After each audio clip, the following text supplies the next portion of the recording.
Yellow just blocking in the house in my road. Gotta make her put it on. She don't like wearing clothes. Just left Concord, North Carolina. I was licking on booty and a whole lot of vagina. Eat a boozer with some ice cream. She'll remember you. Ice Cube make it chip, shiver like the winter do. See me with the crew. I done get some food. I see you looking like you do. Had to make a move, make a move.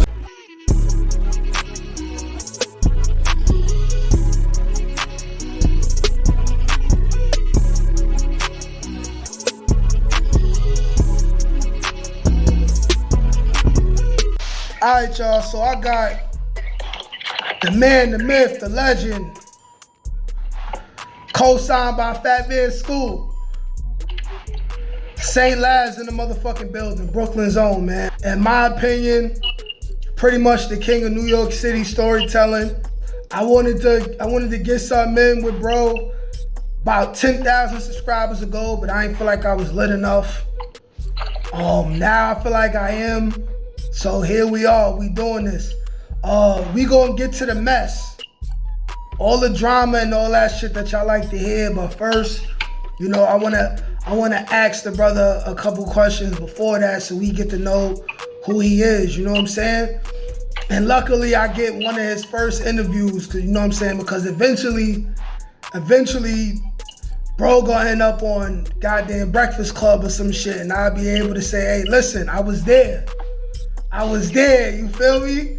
You know what I'm saying? So Get that love, bro. I appreciate that love, man. But you know, we all squirrels trying to get a nut out here, my nigga. That's a fact. But me being somebody who could see trends, and me being somebody who not a hater, I definitely could see where you going with this shit, bro. Like, you know what I'm saying? Like, pretty soon, you know, they gonna start hitting niggas up for all type of like book deals and one licenses to do shows and all this extra shit. You know what I'm saying? It's gonna happen. I hope so, bro. I really do, man. Because I definitely need to come up. First off, let the people know, how old are you? Where you from in Brooklyn? I'm from Brownsville, Brooklyn, man. I can't tell niggas my age, then I had to kill everybody. You feel what I'm saying? Alright, so stlaz age is nobody motherfucking business. That's the answer to that. I'm in my 40s though. You understand what I'm saying? I ain't no spring chicken, man. I'm in my 40s. I'm from Brownsville, Brooklyn. You heard? Brownsville. I be all over New York, man. Yeah. Now, Brownsville, me being a Bronx nigga, and we talk about the dangers of Brooklyn, right? See, because I got family in Brooklyn and shit too. But a lot of times, and even in jail, Brownsville be considered like the grimiest, most dangerous part of Brooklyn sometimes, you know what I'm saying? For better or worse, you know. It's a heavily populated area, a lot of different gangs, you know, shit goes down. But for someone like you, what was it like growing up in the 80s in Brooklyn? Could you tell us a little bit about your upbringing? You know, anything that you want to say. Like, what was it like for you growing up? I mean, you know, I grew up in one of the most notorious projects in the city. You feel what I'm saying? Definitely in Brooklyn, Howard Projects. You feel what I'm saying? So, you know, I grew up seeing a lot of shit. A kid wasn't supposed to be exposed to. You heard? I grew up in the middle of that crack era. So, you know what I mean? I seen a lot of teenagers turn drug lords and killers, you feel me? So I grew up seeing a lot of shit, man. A lot of shit that a lot of us saw that we wasn't supposed to see. But I mean, overall, Brownsville, Brooklyn was, you know what I mean? That shit was home. So even though it was wild and crazy, when you live in there and growing up there, it's just home. You feel what I'm saying? So yeah. I had love for my hood. I had love for the whole Brownsville. So you know what I mean? I enjoyed my childhood there. I seen a lot of foul shit and been around and exposed to a lot of shit. But my childhood, you know what I mean? I wouldn't change it for the world. You feel me? Yep, facts, you know. Especially, you know, I feel the same way, you know, like when you a kid, if that's all you know, that's just all you know. And you learn to see the beauty in it. Facts, bro. You know, like it ain't the easiest way to live, but you know, there's always beauty within it. You know, there's the older people on the block that look out for you. You know, if someone might have like a mother and father who on drugs, you know, you'll have your aunties or something, or the older women on the block that'll look out for you or something. If your moms go missing for a couple days, you know, you got the community events sometimes, you know, you have the basketball tournaments, you know, you have the young pretty hood rats that you end up falling in love with when you're young, you know what I'm saying? You find beauty within the ugliness. Word, you know what I'm saying? So I was watching the news and I was seeing some dudes interview like two Brownsville teenagers. They was asking teenagers like, yo, how is it living out here in one of the most high crime areas in the city? Like, how do you survive out here, this and that? And it's like, those kids, I remember looking at those kids and they had a blank expression on their face, like they didn't even know what the reporter was talking about. Like, you know what I mean? Because when you a kid, you living in that shit, you don't even notice it, bro. You think that's just the way shit is. Then when you get older and you go to different neighborhoods and shit, you be like, damn, my neighborhood is out of control compared to these neighborhoods. You feel me? You realize you was in a fucking war zone. But when you a kid living in that shit, it's just regular. Facts, you know. You gotta get out that shit to realize. You gotta get out of it to realize how crazy it is. Facts, hell yeah, you know, like you could be a little kid and you see somebody get their wig pushed back right in front of you, you gonna be traumatized from it, but you ain't gonna know that that's not normal unless you go outside the hood, which is what I encourage a lot of niggas to do. You know, it's a mind state thing. You know, people will start having more belief in themselves and they'll start aspiring for more if they could even get a week or two outside the hood. A day. Nigga get a good 24 hours out the hood. That shit do something to you.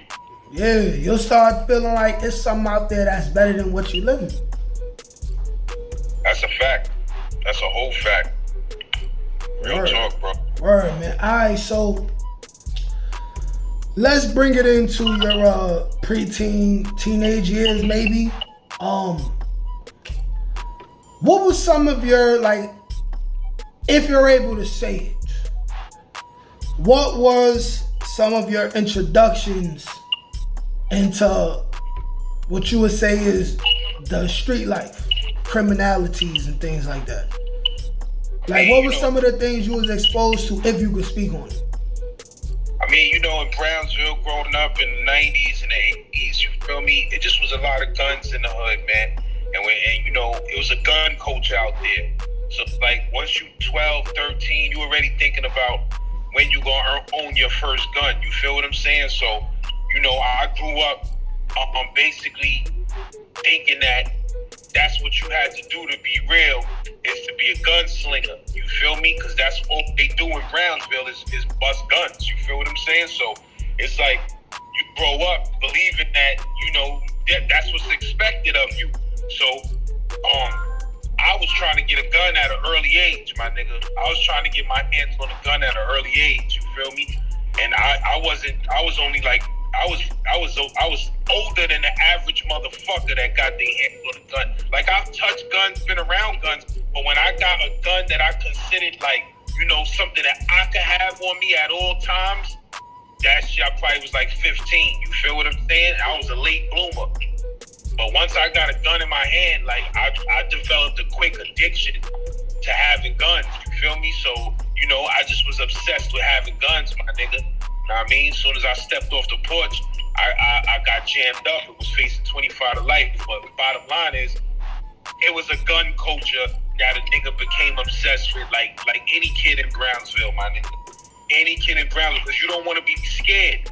You a kid growing up in Brownsville, you done got jumped so many times. Not just Brownsville, even New York City in general. Yeah. Now, I mean, you done got jumped, you done got robbed, you done got bullied, you done got all type of shit that happened to you. So you start already plotting and planning the day where you ain't gonna be scared no more, and you're gonna get a gun and a nigga try to rob you, you're gonna shoot his ass or pull a gun out and he ain't gonna rob you. You feel what I'm saying? So that's the culture. That's the whole New York City culture, my nigga. Yeah. You feel me? It's fucked up. Yeah. But the kid going through that, we went through that. You know what I mean? Let's all just hope that the kids in the future could stop growing up like that out here. Like, you feel me?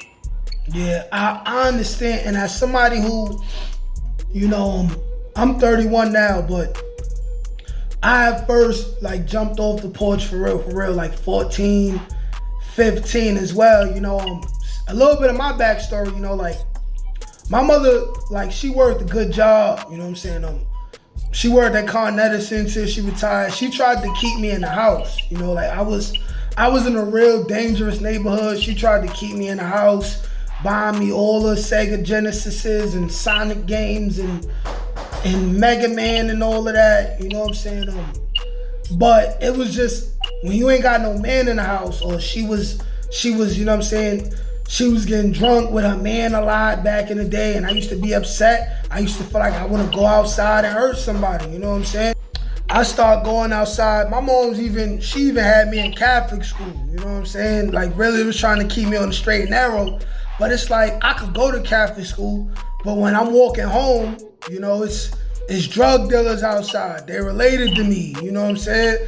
It's DTs chasing the drug dealers around, you know what I'm saying? Randomly searching young dudes, because some of us might have had drugs on us. I wasn't no drug dealer. My thing was like robbing people, but that was even before I started doing that, you know what I'm saying? Like I was coming home from school, midday, uniform on, police still seeing me trying to dig in my drawers for guns and drugs, you know what I'm saying? It's something like, you could go to school, but once you get home, what's outside is what's outside, you know, like how do you avoid it, you know, like, especially, you know, I came up during like the last like leg of the whole crack epidemic, you know what I'm saying? So I was still young, I'm outside, it's broad daylight, you know, it's fiends walking around trying to get a fix, it's people leaning to the side. You know, the dope heads, they lean forever and never fall. You know what I'm saying? Like it was just a whole lot of that going on. And it's easy to really get caught up in that. You know, like the first time I touched a gun, I was like 14, 15 too, you know what I'm saying? And then this was like 50 Cent first came out, and I thought he was the most gangster nigga in the world. You know what I'm saying? This is when you young and you kind of like being corrupted, because you like, I want to shoot somebody to see what it feel like. You kind of like thinking like, you know what I'm saying? Like, you could be dumb enough to be like, I want to kill somebody just because that's just the culture of what's going on. You know what I'm saying? And then it ain't a lot of positive influences on your life to really teach you any different, you know, like that's crazy, you know what I'm saying? But moving on. You say you grew up, you got a little bit older, you got your hands on a gun. What were you like into like dope dealing when you was younger? Were you a stick-up kid? Nah, I mean, you know, my shit, you know, when I was in junior high school and shit, you know what I mean? My right-hand man we was 12. My right-hand man was selling crack. You feel what I'm saying? So, you know, I became obsessed with that whole culture, and I was a stupid 12-year-old kid trying to convince my man to tell a nigga that he was selling for to let me sell at a shit. You feel what I'm saying? On where he was selling that shit. I mean, I was just young and stupid, not knowing no better. But my man, 12 years, I told some of this story on my shit. But my man was basically selling drugs. He was 12, like I said, at night, 12 o'clock at night, when he got to get up and go to school, be in school by 8 in the morning. He was out he was in my projects, and he wasn't even from my projects. And he was in my projects trying to sell some drugs. And niggas ran down on him, like the goons in my projects that really was running shit. They ran down on son and clicked on him, threw the hammer to his face and all that. He was 12. And, you know, my cousin recognized the nigga and knew that he was a friend of mine and was like, yo, that's my cousin, little man and shit. Like, nah, I mean, get that nigga a pass. But niggas could have bodied son. You feel me? So he came to school the next day and like, yo, I can't do that shit no more, man, because I thought niggas was gonna kill me last night.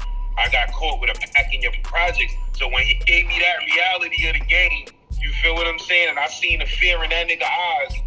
That I wasn't really into the thought of selling drugs too much no more. And then in my projects, bro, I'm gonna keep it real with you. Niggas was getting drug money, but niggas just wanted to blow their ratchet, my nigga. Like, niggas just want to have guns, shoot guns, tote guns. You feel what I'm saying? It's just that type of culture.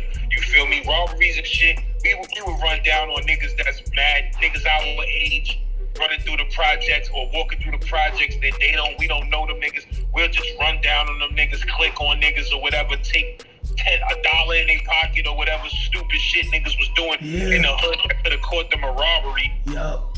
Robbery charge, they could have sent nigga up north. I be telling young niggas that all the time, like, you know, we used to do stupid shit like that, like, you know, rob a nigga in the elevator, come in the elevator with a nigga we ain't know and just hit the light, rob him, go in his pockets, beat him up or whatever. We was doing little stupid shit like that. Could have caught a nigga a 4 to 12 bid back then. Feel what I'm saying? For some dumb shit. So, you know what I mean? If you gonna do something, I mean, I don't promote a nigga do nothing, but if you gonna do something, make it count, because you could go to jail. There's a lot of niggas sitting in the penitentiary. They doing 4 and 5 years in prison for a mad clown ass robbery. Niggas robbed the Chinese man. Like, you feel what I'm saying? Like, I used to do all of that. Rob the Chinese man, rob the delivery nigga. Oh, y'all did that over there too. Y'all did that. I mean, well, you older than me, so y'all been doing that. So that's really like a citywide thing, man. That's where it starts. With robbing the Chinese nigga that come with the delivery, robbing the delivery nigga. That's where it starts. You feel me? And I was doing that shit and like, I was dumb, bro. I mean, so we did that shit one day and some serious shit happened, and luckily nobody ain't get killed. But some serious shit took place where somebody could have got killed, and that shit snapped me out of that. You understand what I'm saying? Like, stupid robberies with stupid motherfuckers, with a bunch of motherfuckers. Somebody might do something stupid that y'all ain't plan on doing, and then boom, you sitting in jail. So that almost happened before in the midst of a robbery. Came close to happening. So once I seen that, I was like, yo, I ain't fucking with niggas no more, like, with shit like that, because that shit happened while I was out on bail and all type of shit. You feel what I'm saying? So I'm like, yeah, y'all niggas bugging out. But yeah, I just was a nigga running around with guns, my nigga. I ain't even gonna hold you. I wasn't getting no money. I mean, I wasn't robbing niggas for chains and none of that. I just was a young nigga in the hood in Brownsville, running around with Mac 11s and Tech 9s. You feel what I'm saying? That, you know, belonged to my family and belonged to the projects. And we just had a whole arsenal of weapons.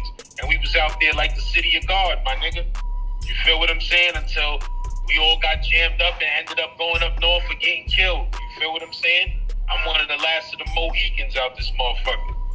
Wow. Yeah. All right. So, as you said, one of the last Mohicans, you know, because I think about if I feel this way as well sometimes, when I'm about to ask you, do you sometimes feel like you have survivor's remorse? I mean, I heard that term before, but I'm not sure exactly what that means. All right. So survivor's remorse kind of means that, you know, let's say you young, right? And you with your boys, y'all wilding, y'all doing all this stuff.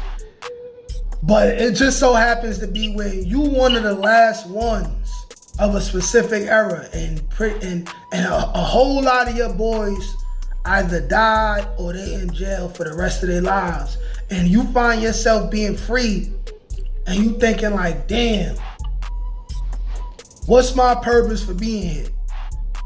I was just as fucked up as this nigga, you know what I'm saying? Like, it don't affect me that crazy, because, you know, I purposely know that it's situations I could have involved myself in that went bad that I chose to not involve myself in. So then when it went bad, I was like, see, I told y'all niggas that was gonna happen. You know what I'm saying? Now y'all gotta hold it down and don't tell, you know what I'm saying? But as far as, you know, survivor's remorse, you know, like a little bit of a sense of guilt, For surviving everything while your loved ones and maybe some of your friends either died or went to jail for doing similar things? I mean, you know, I always felt like, even as a young, stupid kid, I always felt that I was here for something.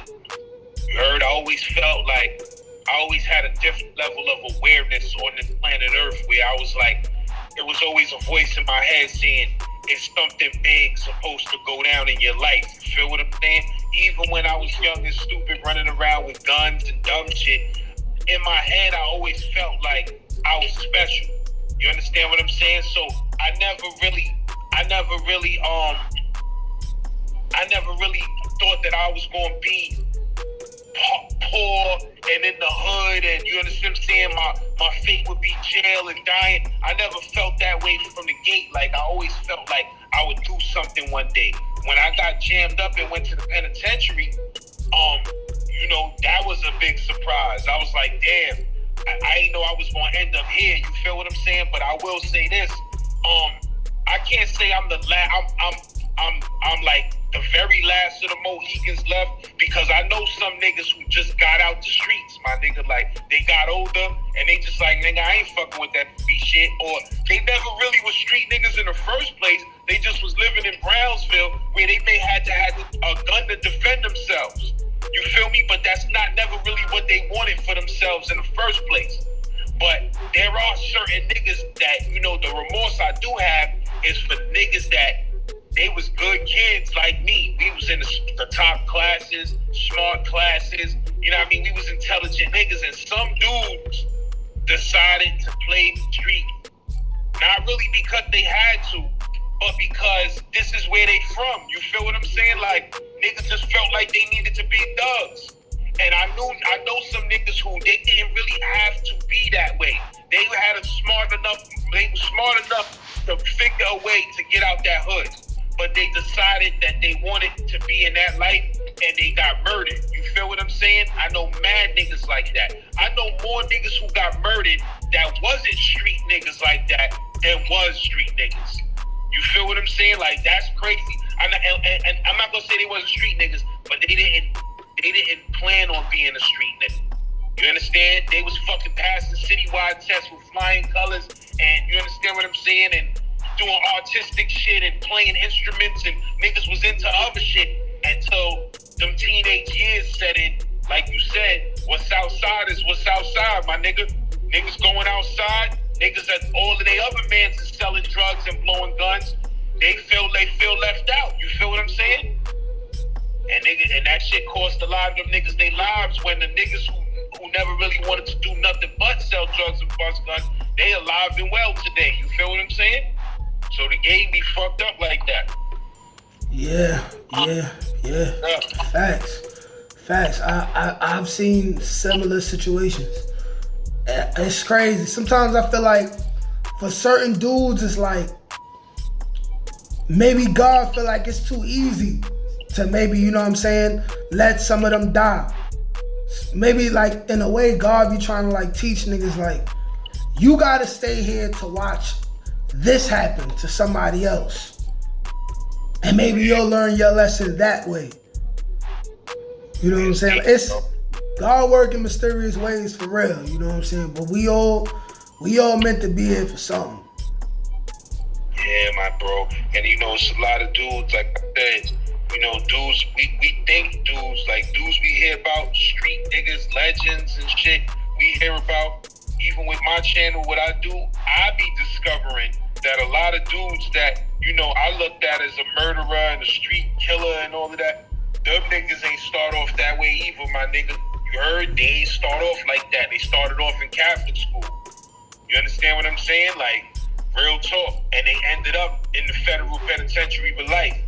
You feel me? So, you know, it's the hood, my nigga. We products of our environment, and that's a fact. There's only a very few motherfuckers who could steer their way out of that shit and steer themselves out of poverty and out of that violent shit.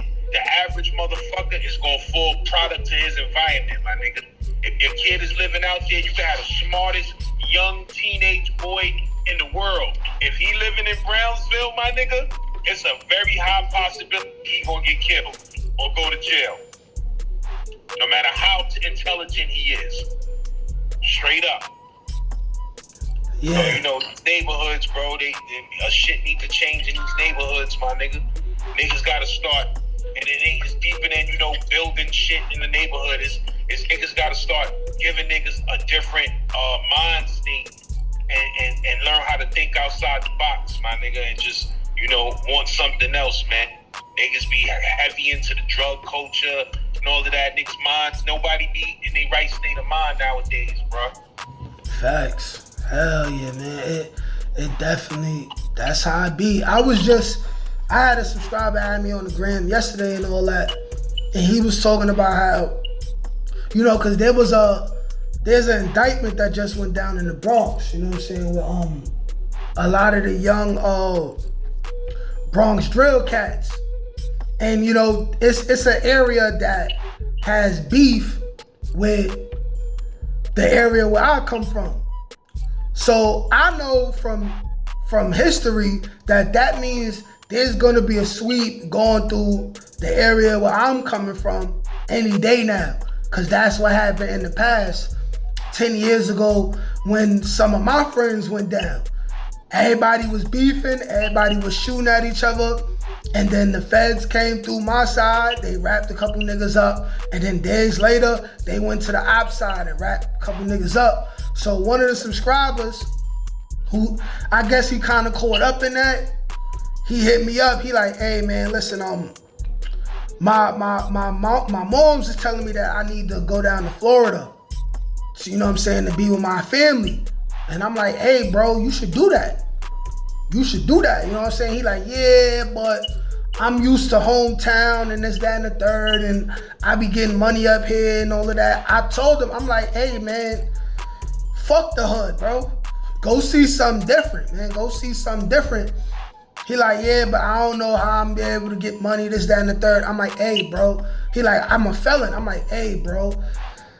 Anybody who learns a skill is gonna get paid for that skill. You know what I'm saying? Whether you put in a year or two to be an electrician or you get your OSHA, half the niggas that doing construction, they making good money and they got F's on their record. You know what I'm saying? Like, you gotta figure it out. It's better than staying in the hood and being caught up in the riffraff. You know what I'm saying? So, like you said, it's a mentality thing. It's a mentality thing.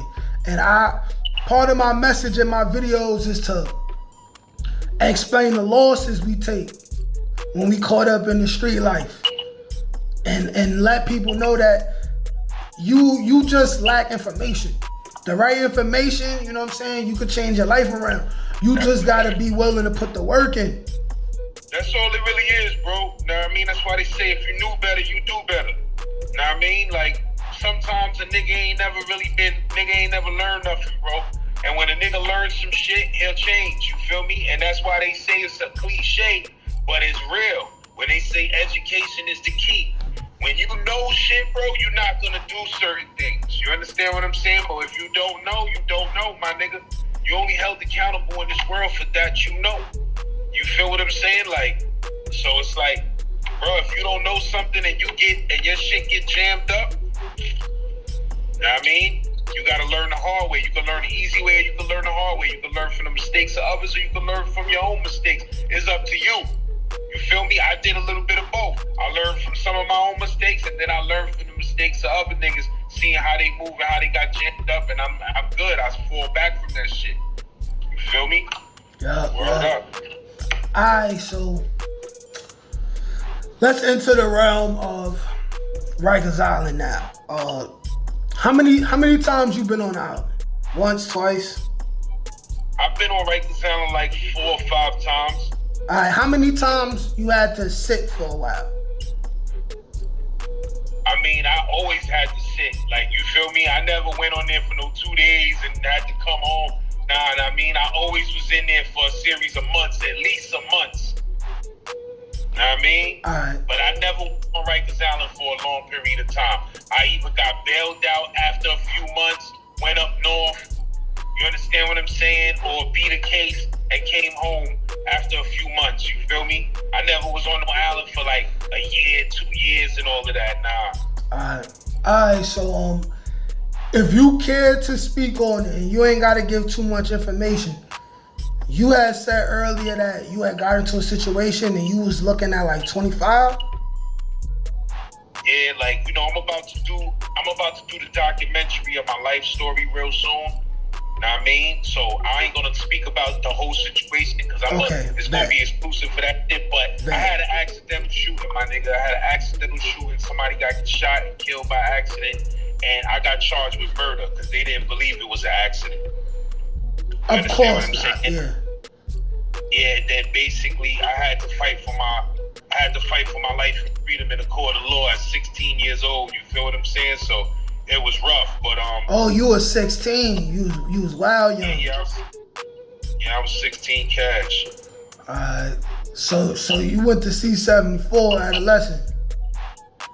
Yes, sir. Straight to C74. All right, so boom. This is my thing. Being that you older than me, right?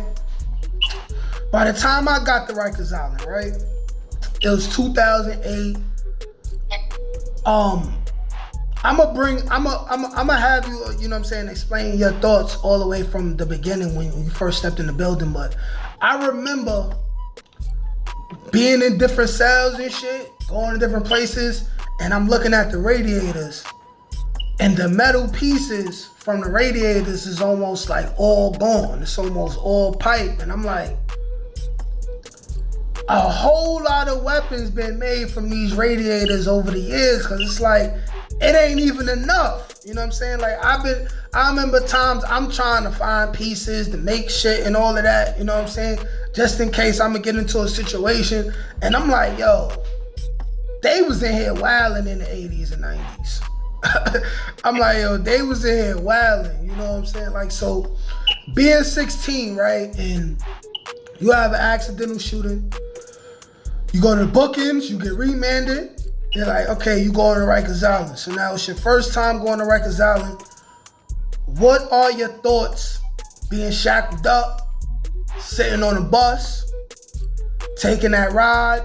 What is your thoughts stepping into the building? Do you feel any kind of fear? You know what I'm saying? I remember, I explained my personal experiences is that I wasn't shook. I wasn't scared to death, because I was kind of familiar with stories that I heard, but I also was like apprehensive. I was, you know what I'm saying, like, how crazy is this gonna be? You know, like, I was a little bit concerned. But what was going through your mind at that time, 16? I mean, so I gave it up on my channel where I told niggas how it was, how I came through, but I was scared to death. First, I ain't know nothing about Rikers Island. Like, nobody put me on to the 4 building and how that shit was and this and that. Like, I mean, I knew niggas that did time that was in the 4 building and the 6 building, but I ain't asked them no questions. I wasn't really, I mean, I was the type of nigga, I'm like, nigga, I ain't never getting locked up. You feel what I'm saying? I ain't never getting locked up. That was my mentality. Like, I had a gun on me every day, all day, but in my head, I'm like, nigga, I ain't never getting locked up or getting caught. Like, I'm too smart. That was the mentality I had. So I ain't have no pre-education on Rikers Island. So when I came through the 4 building, know what I mean? As soon as I came through and I was in the meds, I seen a nigga come through with his head split the fuck open. You feel what I'm saying? And the nigga was too nonchalant about the whole shit to me. Like, you feel me? Like, he was talking to some other nigga, asking him questions about the hood and shit, while his head was bleeding and he was soaking up a fucking towel with his head. And the nigga was like, yo, what happened, son? He was like, oh, this shit ain't nothing, man. I was asleep. And the nigga ran down on me and stabbed me in my head, man. He said, I'm gonna get my shit stitched up. I'm gonna go back to the dorm and I'm gonna blow fire out that nigga. Like, you feel me? Shit. It was nothing. So when I saw that shit, I was like, what? Damn. I said, nah, nigga, what the fuck you mean you was asleep and a nigga ran up on you and stabbed you in your head while you was asleep? I said, nah, nigga, I can't be here. You feel what I'm saying? That's already one of the craziest shits I ever heard, bro. That's crazy. He was like nonchalant. Nah, his shit was leaking. He had a police escort.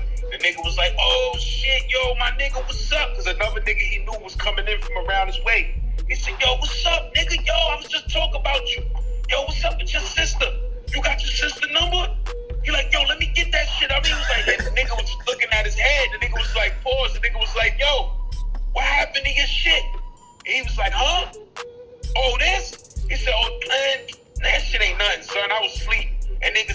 soldier at me. I ain't know what a soldier was at that time. On the island, they was calling niggas doges, soldiers, S1Ws. Nigga was like, yo, nigga sent S1W at me, my nigga. And niggas and a nigga stabbed me up in my head while I was asleep, man.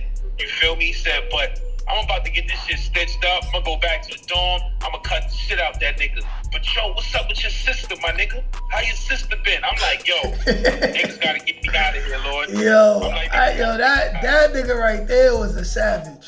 That nigga right there is a savage. That shit was savagery, my nigga. So once I seen that, I knew how they was giving it up. And when I first came through, I told niggas, as soon as I stepped through the door, I got in the house at 2, 3 in the morning, my nigga. The whole house sleep, or appearing to be sleep. As soon as I came in the house, 3 niggas ran down on me with ice picks and rug cutters. Yo, what you want to do for all that? You feel what I'm saying? Niggas robbed me. I gave all of that shit up, my nigga. But by the time I went home on that particular stay, now I mean, I took my shit back from niggas, and I was taking niggas shit now. You feel what I'm saying? So that's what happens to niggas on Rikers Island. You come in that shit innocent like a motherfucker, and by the time you leave that, you ain't got no motherfucking remorse for humanity. Yeah. 4 or 5 months, you lose your heart. You be like, I don't give a fuck about the next nigga. It happened to me when I came through. Take them shits off, nigga. You feel what I'm saying? So it started, turned out to. I say that too, man. It be the energy, man. The energy of Rikers Island, like the oppression level. It forces you to make a decision. You know what I'm saying? Like you got to be it's all a fucking psychological game because when you don't know no better, you gonna go in there and get fall for that dumb shit. And all of them niggas that's doing the dumb shit, they done got victimized before sometime down the line, and now they hip to the game, so now they victimizing niggas. But the same nigga trying to rob you, he done got robbed before. And that's why he robbed it. So exactly. You know that shit. Like, I went home from Rikers Island and came right back in 6 months. I went home in 92. I came back in 93. I got remanded. I came back through. Know what I mean? When I came, I didn't give a fuck. Like, nigga, it was a war going on the island. I didn't care because I was already there before. So when I came back through, as soon as I got in the court pens, I was pressing niggas for the phone in the court pens. You understand what I'm saying? Yeah. Like, yo, who got that jacket up in that in such and such crib? Oh, word, you got time? I was pressing niggas for the phone in the court pens, figuring out, yo, before I got to the house, I knew who had the phones. And when I came in there, I was fresh to death. I dare nigga come up to me talking about, yo, what size I'm just gonna steal off. You feel me? But my first trip, I ain't know none of that. Yeah. You understand? I was a motherfucking green. I was green as the motherfucking Yankee Stadium lawn. You feel what I'm saying? But my second trip, I came through, ain't nobody taking nothing from me. I'm getting on both phones. I started a riot in the mess hall. You feel what I'm saying? Like, I was going in. You feel me? But that's what it's all about, bro. It's when you know, if you knew better, you do better. So once you figure that shit out, that shit ain't tough, and niggas ain't tough to you. That's a fact. I come through the mess hall, I see 100 niggas ice grilling. That shit don't faze me no more. It fazed me on my first trip, but now I don't give a fuck about niggas ice grills. You understand what I'm saying? Like, I don't care about none of that shit. You feel me? So, you know, this shit, the jail shit, with anything in life, my nigga, it's all mental. It's all mental, my nigga. If you can control that playing field with your mind, you that nigga. And that's what I do. I control that playing field. If my back is against the wall and I feel like I got to throw a punch, I'm going to throw a punch. You feel what I'm saying? But I'm never looking for problems. I'm not a bully. I'm not trying to take nothing from nobody. You know what I'm saying? I just be chilling. But if a nigga get too disrespectful, well, we got to get it on. We just got to get it on. You feel what I'm saying? But I'm a lover, not a fighter. I respect that. I respect that. Yeah. Yup. You know, that's just like when I first went in, you know what I'm saying? I benefited a little bit from being from a well-known like neighborhood that was like. Where you from the Bronx again? I'm from like Cortland area. Cortland, Morris Avenue, Park Avenue, all of that. I believe, ain't you say you had a story? Was it you? You went like somewhere in the Bronx to deal with a girl? Yeah, I got a few stories, man. Did you say something about going to Vietnam? Oh yeah. I live over there. I live over there. Okay. Yeah, I live over. Yeah, nah, I know the whole Bronx. Yeah. Yeah, I live over there, so it's like I benefited from a little bit. You know what I'm saying? But it's just like only when it was Bronx niggas around. You know, like if I went somewhere and Brooklyn niggas was running the house, they didn't care. They're like, yo, come off that or we spanking you. You know what I'm saying? So I had to get a foot up my ass a couple times. You know what I'm saying? But then I feel like once I got jumped like 2-3 times, I was just immune to it. So then you become like a more savage version of yourself, cause it's like, what y'all gonna do? Jump me? I don't care. What you gonna make my nose bleed? In 2 days, I'm not gonna feel that shit no more. It's like, I don't care, and I'm popping the bottle off first. So go ahead, do what y'all gonna do. One of y'all jaw gonna be hurting at the end of this though. One of y'all, you know what I'm saying? And it force you to be just a way more oppressive, demonized version of yourself, you know, because I'm kind of similar to you, where I always had my conscience, but you know, when you young, it's just something about the street life. It's just enticing, especially if you don't have the right father figure in your house and you outside trying to feel some type of form of masculinity, you know, like it goes that way. But let me ask you something. C74, 16 years old. Was there like a similar seating arrangement? Cause see, when I was there, typically the dudes who held the most weight in the house, they were sitting in chairs. And everybody else had to have different seating arrangements. Like the pussy niggas had to sit all the way in the back or on the floor. You know what I'm saying? The most gangster niggas had chairs, or they sitting in stacks of chairs. And if you pulled the chair, that means, you know what I'm saying, you was ready to do some gangster shit. Was the seating arrangements the same at that time? Because I want to know how far back that tradition go. Yeah, you know, niggas was doing shit like that, man. You feel what I'm saying? Niggas was doing shit like that. Different houses function a little bit differently. You feel what I'm saying? But niggas was doing the 5-6 chairs stacked up.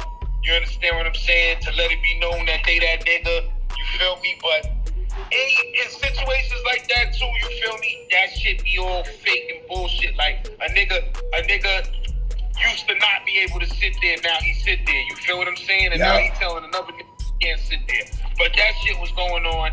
Niggas was doing all of that shit and worse. You feel what I'm saying? And when I was in HDM and motherfucking when I was in HDM and motherfucking 99 or 2000, right before they closed that shit down, niggas, grown ass men was doing shit like that over chairs, my nigga. Grown ass men. Niggas telling niggas they can't sit in the red chairs, they can't sit in the yellow chairs or whatever. You feel what I'm saying? Too old for that. There was grown ass men doing that shit, and that shit caused a riot, actually. Shit, chairs and TVs. Too old for that. This race can't watch the TV on this side. Y'all gotta watch the TV over there. Shit pops off, my nigga. Over dumb shit like that. That, you know, ridiculous. Niggas don't even need anyway like that. Ridiculous, man. Ridiculous. Alright, so let me rewind it back a little bit. You had said that when you got to the island, it was a war going on. Was this like a race war? Like, what was going on? When I first came to the island in 92, it was my fault. I gotta drive because I gotta go handle some business at a certain time, so I gotta start driving a little something. That's cool. Yeah, when I got to motherfucking Rikers Island in 92, it was a Bronx versus Brooklyn war going on. So niggas was just straight getting cut from being from a certain borough. Wow. You feel what I'm saying?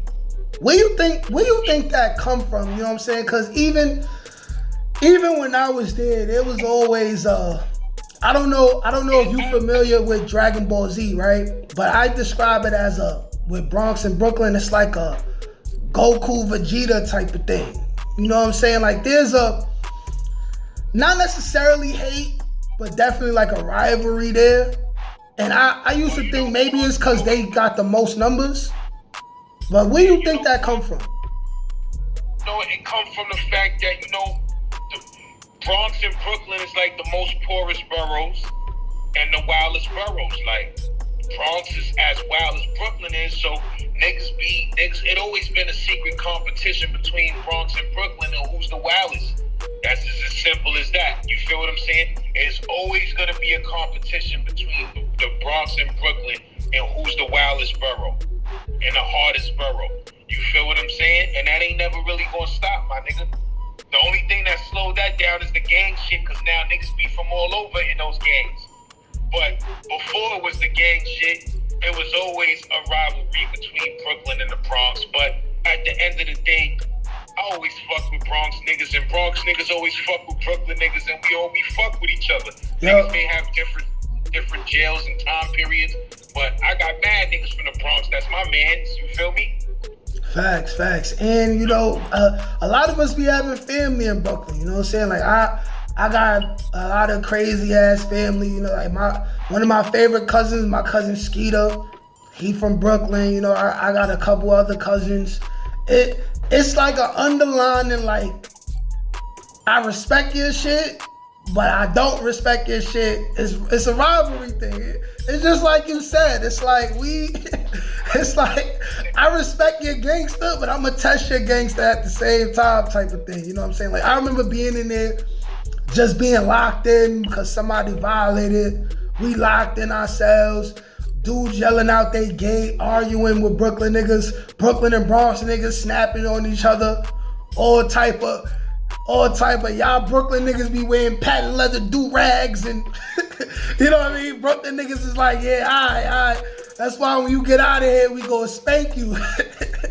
y'all Bronx niggas always getting smoked, you know, like it was then we all come out, shake hands, laugh with each other, you know, like it's funny, but it always been love there though. Like, I ain't gonna lie, like it could get real, but it been love.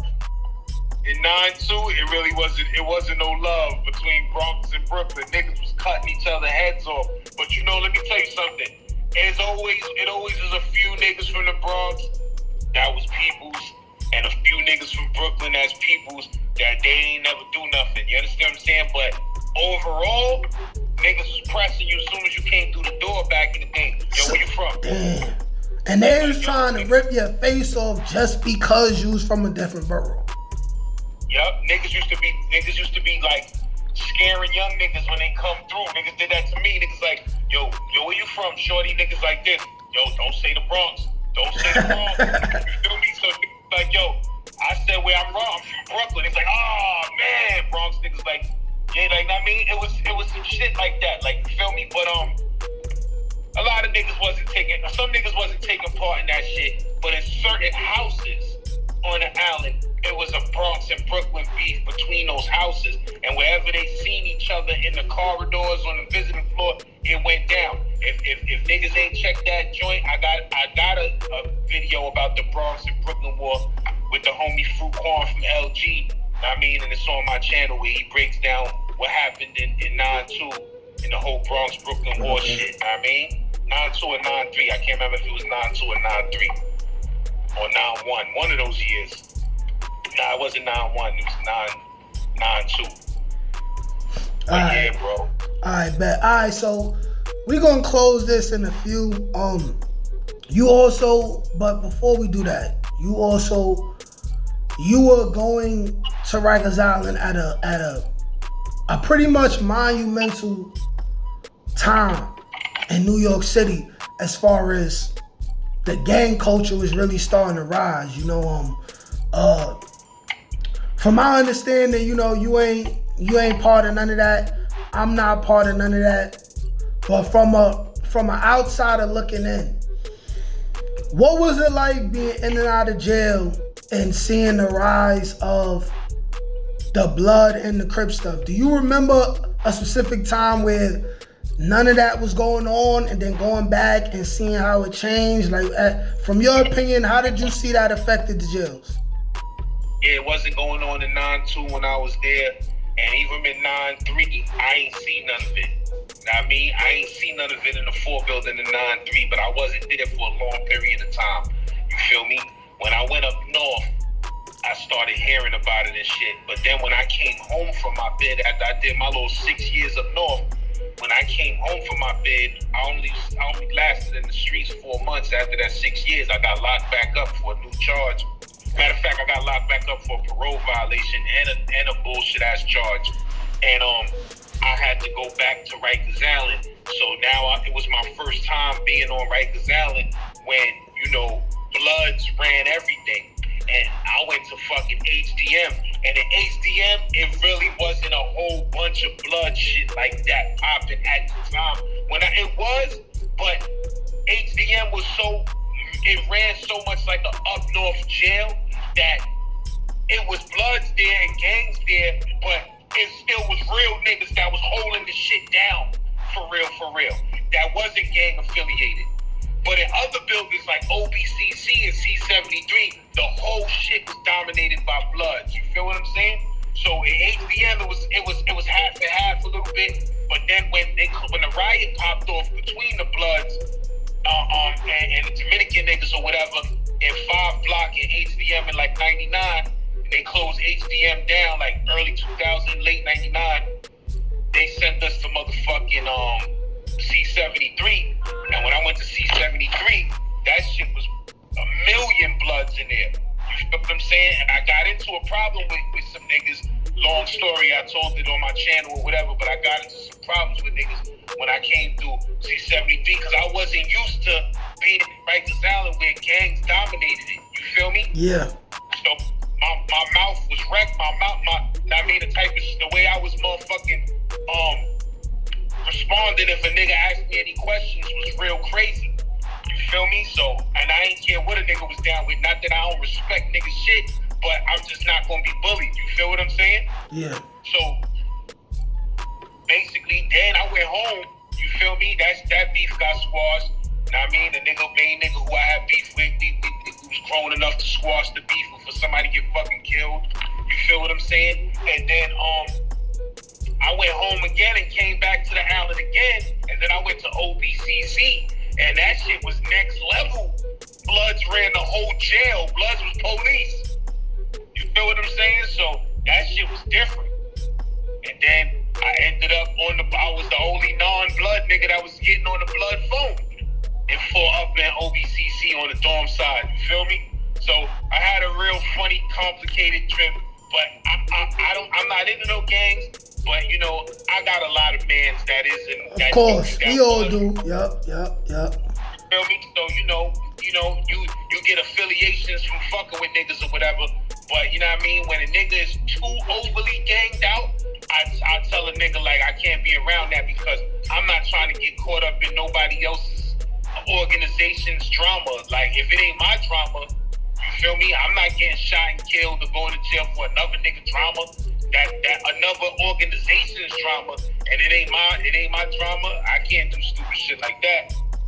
Feel me? So if a nigga is too knee deep in that shit, I fall back from nigga, my nigga. Not that ain't no love lost, but you know, I can't get caught up into that. Hell you yeah, feel me? Man. But Rikers Island was a different place when I came, and it was a gang the fuck out. And it was crazy. I was surprised at a lot of the shit that I saw and heard. I couldn't believe it. You feel what I'm saying? But shit was crazy, bro. But it was real. But at the end of the day, when you a real motherfucker, you a real motherfucker, man. If you carry yourself a certain way and you move like a certain type of nigga, you gonna be all right no matter if it's 10,000 gangs in there and you by yourself. If you move right, you gonna be good, my nigga. If you move like a goofy, if you doing stupid shit and you being a clown in there, it ain't gonna be good for you. Facts. You know what I mean? Facts. Alright. I believe that's it for now. You know, hopefully we could do something else in the future. I got a few more questions to ask. But how I want to end this is what I do with all my guests. If you have any last words that you want to say to the people, any positive messages that you want to give to the people, especially any young people who are on the verge of maybe going through what we went through, and you may want to be able to change at least one person's life, what would you have to say? Man, get knowledge of self, bro. You know what I mean? Like AZ said in the very great song, without knowledge of self, how else can a criminal change? You You heard? Like, I feel like that's the only way a motherfucker really gonna change their lives is if they get knowledge of self. Once you get knowledge of self, that shit make you feel a certain kind of way, give you a certain type of dignity and pride about yourself, and you want to move better out here. You feel me? So that's the best advice I can give you, do. Get knowledge of self. All right. Well, there y'all have it, man. stlaz interview on the Nate Almighty Global Dark Skin Ambassador channel. I appreciate you, my brother. Any of y'all watching this video right now, man, let us know what you think. Let us know if you want stlaz to come back, man. Like I said, this is one of my first inspirations doing this. Like I said, this is the king of New York City storytelling. I'm on your ass though, man. Bronx versus Brooklyn, man. I'm on your ass, man. I'm on you, you know what I'm saying? But you a major inspiration, man. I got a lot of love for you, brother. I appreciate you for being a part of this. I appreciate you too, bro. And if you rep that Gen Pop and you watching this, make sure you subscribe to that Nate Almighty channel. You heard? Yes, and if you one of my subscribers, you probably done already heard of stlaz and subscribed to him already because his numbers is up there. But if you not, do it. You know what to do. You know what to do, man. Thank you, my brother. Peace. All right, my brother. Peace. Holla at me. One.